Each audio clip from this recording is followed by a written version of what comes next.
So, working as a dietitian now for 10 years, many people are constipated.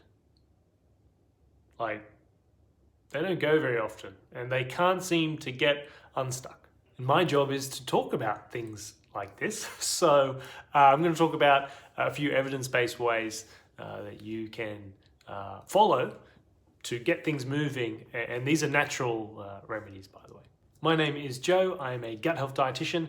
Myself and my team, we've helped thousands of people online with their long-term digestive issues. So this video is for you if you've been, diagnosed with IBS-c, or you're not really getting any answers from doctors and stuff, and maybe you've tried low FODMAP diet and you're not really sure if it worked or anything like that. This video is going to give you some protocols to have a look at and to think about. If you stay until the end, I got a free guide as well that you can use, which will look at 10 remedies and kind of build on what I talk about in this video. So you have to watch the video first. Okay, so let's dive in. So when I talk about chronic constipation, I'm talking about like 3 days or more constipated, and then that occurring for a long period of time.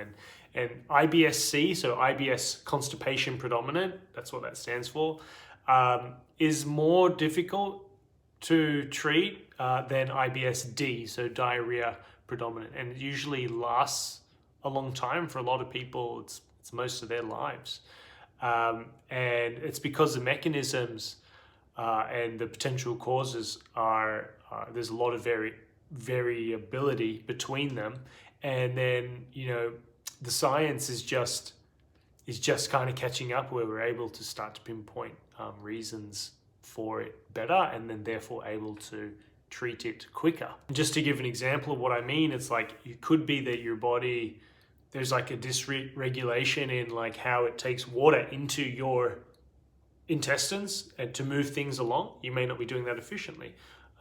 It could be a nerve signaling issue. So the intestines to move things along just are not firing as someone else who doesn't have the issue, where it's squeezing and the muscles are working to move things along, and for you it might be very dull. It could be a food intolerance or some sort of infection that you've had. Anyway, I don't want to talk about that. That's not very helpful for you, but that's why it's complicated. And then as for what you can do, it's never just one thing. That's also the problem. Otherwise, I would just be like, if it was just like, take this psyllium husk supplement, then take the psyllium husk supplement, have a good day, think of me when you're on the toilet, kind of thing. Like it's not that straightforward. It's never just one thing you can do. So this is some of the suggestions that we have, and of course it depends on how that person responds. Digestive issues, it's so context specific, it's so individual. I wish general advice was all you needed, and for some people in simple cases it is. But if you've tried a lot on your own, you're not getting anywhere, I do hope you'll consider working with a dietitian and doing it properly with guidance. It doesn't have to be with me, it can be with anyone, but I just want you to know that. But anyway, let's jump into a few things you can try. So you got to mix up your fiber, because it's like, hey, should I be eating lots of fiber? Some people telling me no fiber. Like there's so much mixed messaging. There's types of fiber, soluble and insoluble, for example.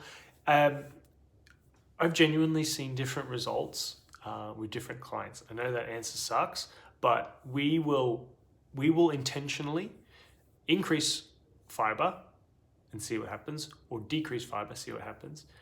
Increase a type of fiber, insoluble, or decrease it, and vice versa.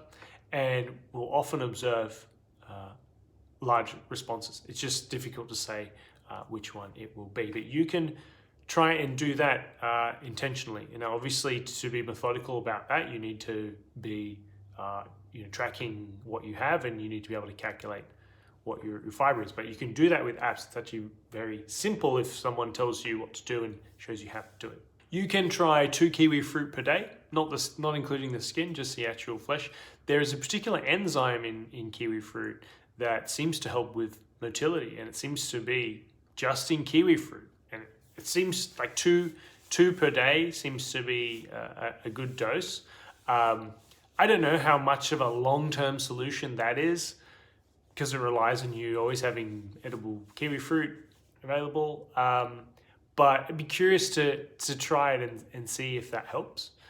Then there's also senna tea, which is kind of like a natural laxative. Again, that's more for helping certain situations where you feel backed up and you need some help to go. Fiber supplements, and this more circles back to what I said before about intentionally testing different fiber intakes. And like, you can't just do it for a day, you want to do it for a couple of weeks, say at 30 grams to see what happens. But with fiber supplements, it's a simple way to do it, and you can be very intentional with the type of fiber. So there's not only soluble and insoluble, but there's certain fibers themselves, like the source of the fiber, the plant, appears to make a difference as well. Psyllium husk is, it has been well studied and it's very inexpensive. So you can look at psyllium husk. Guar gum is another one. Definitely an option if psyllium husk doesn't seem to benefit you. There's a new one, K fiber, Australian sugarcane. They make it from Australian sugarcane. I don't think there's any other products on the market that use that. And anecdotally, a lot of our clients report that that's really useful. I don't know about long term, but these are some things you can think about as well. Stress, anxiety. Do you self-identify with those words? Stress, anxiety. Do they describe you? Do you feel like anxiety or stress impact your digestive habits? If so, this is a big one to consider. This is something we do with our clients as well. The way you would resolve that is through what's called gut-directed therapy, which is evidence-based way to help with IBS as well. It's equally as effective as a low FODMAP diet, in fact. So when you do them both, you can typically pinpoint what's going on and fix the issue. But yeah, so what's happening with constipation and anxiety and stress is your body, it responds like this. So when you think about something that makes you anxious or stressed or not relaxed, you tighten up, and literally your muscles in your digestive tract get tensed and they don't move. Whereas someone who responds with like diarrhea, gets real nervous and always has to go to the toilet, they're like this. Their digestive tract, their intestines, those muscles there are doing this and moving things along very quickly when they're not ready to go along, and it ends up having to run to the toilet.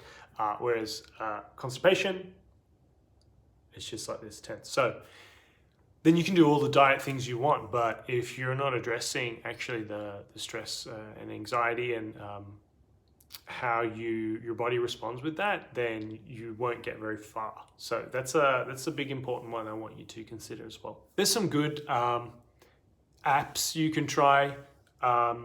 We actually do it with clients. We have an app that we can help them with. We also have gut-directed therapists on the team that we refer them to, and it just depends on the extent of your issue. But yeah, and the last one is probiotics. So there's certain strains of probiotics that can help. Again, I don't know. They're not so much a long-term solution, more of an interim solution, but I've seen people respond well, at least in the first few months.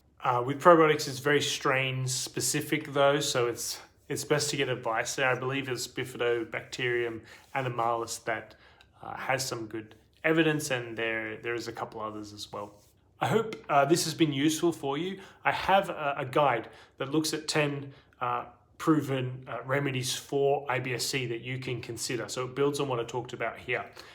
If you would like that guide, just comment below constipation guide, and I can send that to you for free. If you don't want to comment and you want to do it privately, you can message me as well. Direct message me and just write constipation guide so I can see it in my inbox, and then I can send you that guide. And if you have any questions, let me know in the comments.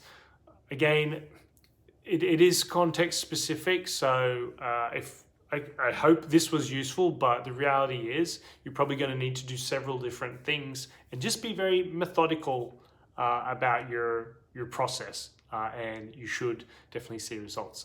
If you found this useful, please give us a thumbs up or a heart, and I'll speak to you next time.